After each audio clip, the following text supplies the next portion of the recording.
كيلو لحمة مفرومة فيها 20% نسبة دهون، بصلتين مفرومين ناعم، وحزمة بقدونس. هحط الملح، فلفل اسود، وهضرب في الكبة كل الحاجات دي مع بعض. لما بنعملها بالطريقة دي مستحيل الكفتة تفك منكم. كده خلاص هي جاهزة.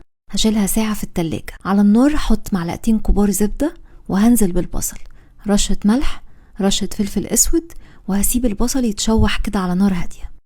هحط كمان نص معلقة كبيرة سكر، وفنجان صغير من المية السخنة. دي كده أسرع طريقة تكرملوا بيها البصل. هحط كمان عصرة ليمون صغيرة، عشان أنا ضفت سكر يبقى لازم أضيف عصرة الليمون دي عشان تعادل الطعم معاكم. كده خلاص البصل اتكرمل وخد اللون اللي أنا عايزاه. هنزل بيه في الصينية وافرده كده. ممكن تزودوا الكمية شوية لو حابين. هشكل الكفتة. شايفين الكفتة ماسكة نفسها ازاي على السيخ؟ عشان العجينة مظبوطة من الأول.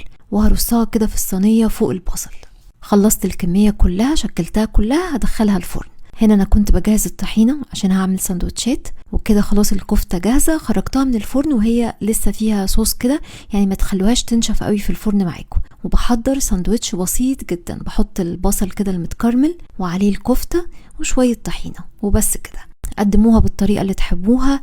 انا بحب اكلها بالعيش البلدي كده مع البصل المتكرمل ده، طعمها رهيب. ودي وصفة سهلة جدا من وصفات الصيف السريعة اللي مش هتاخد منكم اي وقت.